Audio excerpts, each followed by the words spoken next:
Ayan mga kobra, ngayon ano tayo mga kobra, subukan natin itong double throw.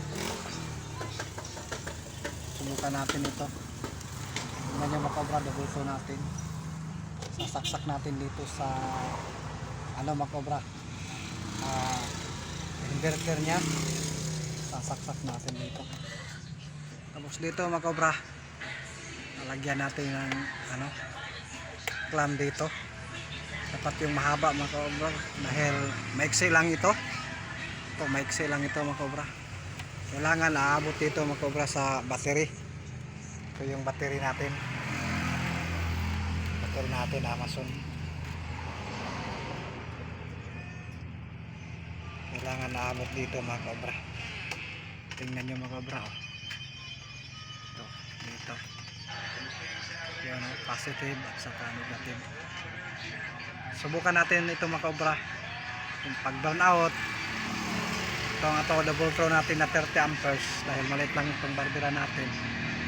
Ano lang natin mga kobra,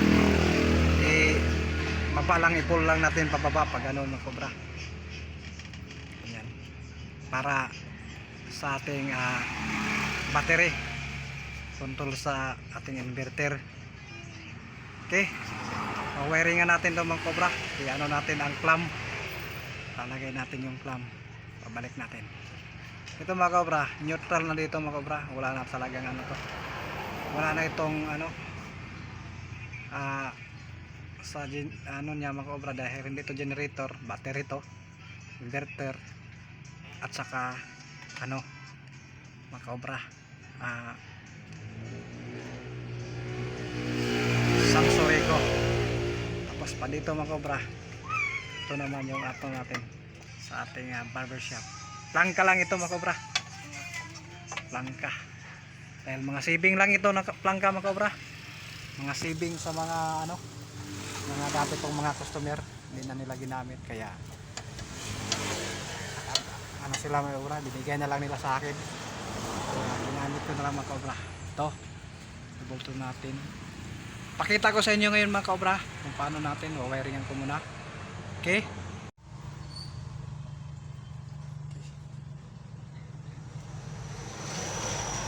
ngayon mga kobra, ano natin itong ano, wire natin. Itong wire natin ay ano po ito, 5.5 stranded wire number 10. Ano natin itong clamp natin mga kobra. Ito yung clamp.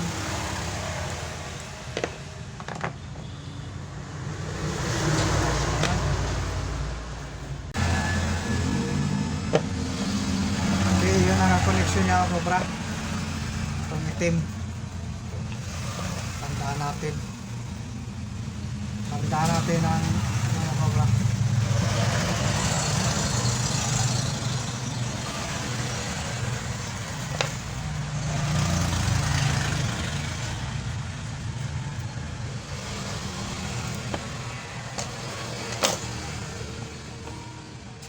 Okay,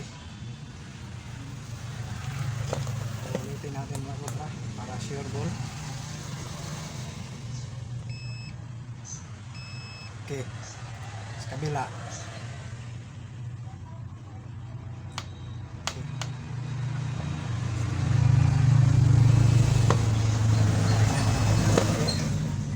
Mana yung ano natin mga kobra, ibig sabihin ano siya ang kaniktong ito at saka yung itim. Ayan mga kobra, ito yung ano natin, gamit na bago lang mga kobra.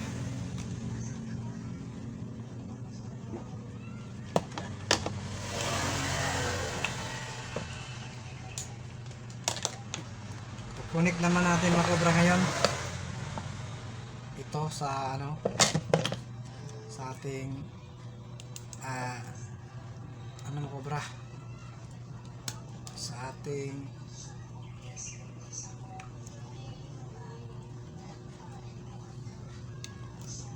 inverter.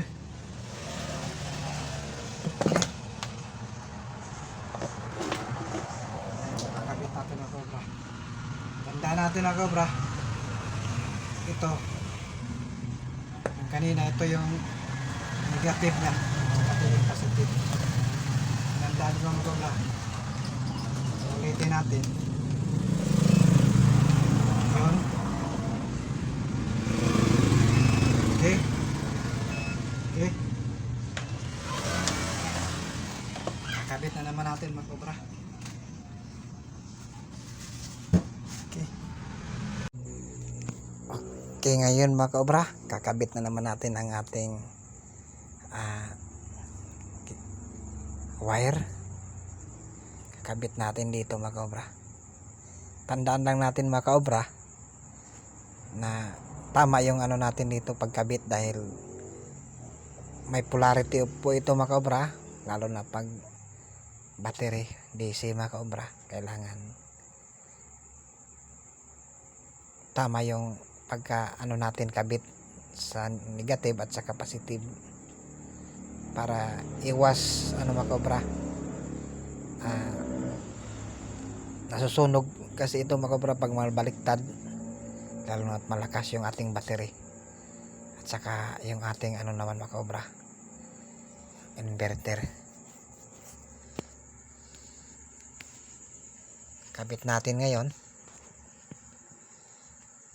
panoorin nyo mga kabra, at higpitin natin ng maigi para hindi magka-loss contact, para hindi masira ang ano natin mga kabra. Ngayon ititest natin, gamitan natin yung clamp tester, meter. Ititest natin mga kabra para masigurado kung tama ba yung pagkaano natin. I-set natin yung ano natin mga kabra, clamp meter tester mga kabra, ay set natin ng continuity para malaman natin. Tutunog ito mga kabra pag continuity yung ano mga kabra, connection natin ngayon. Okay, tingnan nyo. Okay, tunog siya. Ayan mga kabra, okay na. Kakabit na natin ngayon sa ating battery. Madali lang mga kabra ito ikabit, lalo na pag mayroon kayong ganito. Paano nyo ito i-install yung ano nyo, inverter. Madali lang mga kabra. Ito, yan ang positive yung pula, tapos yung negative naman ay itim. Yan ang battery natin mga kabra. Battery po ito ng ano mga kabra, Hilux. Binigay lang ni Sir Bulusan sa akin at magamit ko talaga ito dito. Hindi tayo maka-afford makabili nito mga kabra dahil mahal ito, lalo na pag bago. Kaya dito mga kabra, pakinabangan pa ito kahit pinaglumaan na ng may-ari ito mga kabra. At nagcha-charge pa ito mga kabra, may charger na naman ako. Kaya tamang tama mga kabra. Ito mga kabra, yun ang pula yung charger natin.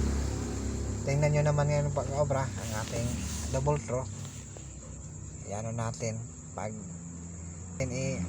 sasaksak lang natin mga kabra sa inverter, gamitin na natin yung ating inverter. Tapos makita natin yung bar niya mga kabra, kung puno ba yung ano natin. Tingnan nyo kabra, full bar yung ano natin, battery. Tingnan nyo. Tapos ngayon mga kabra, subukan natin ito. Subukan natin. Ibaba natin yung ano mga kabra, yung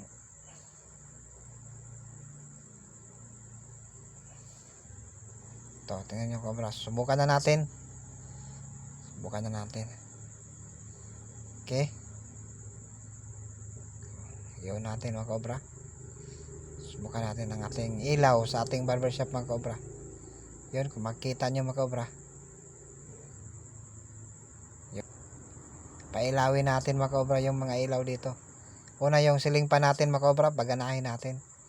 Yun, gumagana mga kaobra. Tapos sunod natin yung ilaw. Dito mga kaobra, ang kaya sa ating inverter 4,000 yun mga kaobra. Pero hindi natin isagad yun. 4,000 watts yun. Pwede na mga kaobra, ano lang natin mga kaobra, 3,400. May excess na ano mga kaobra, 600 watts. Kaya tingnan nyo kaobra, kayang kaya sa ating inverter. Kayang kaya mga kaobra. Kahit pwede pa natin gamitin yung TV. Pag burn out mga kaobra, gusto tayo manood ng NBA. Minsan mga kaobra, nagka-burn out tapos ang ganda ng laban sa NBA. Hindi tayo makaano. Dito mga kaobra, may inverter tayo. Makapag manood talaga tayo mga kaobra. Pag mayroong ganito tayo. Tingnan nyo mga kaobra. Ating double throw na gamit dito mga kaobra para iwas din, para hindi masira yung inverter natin mga kaobra. Okay, tingnan nyo.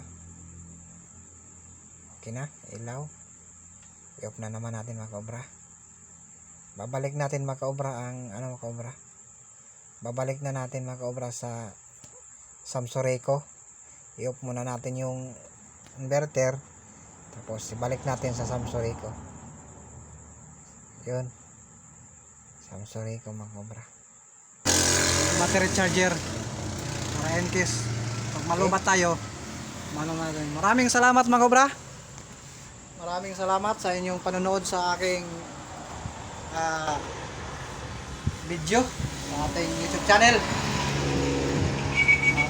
Ulitin ko, shout out ko ang nagbigay sa akin ng battery. Napakalaking battery. Maraming salamat sir sa iyong binigay na battery na gamit dito. Lalo na pag mag-run out sa aking barbershop. So yun sir, sa lahat ng aking mga subscriber, maraming salamat. Subscribe.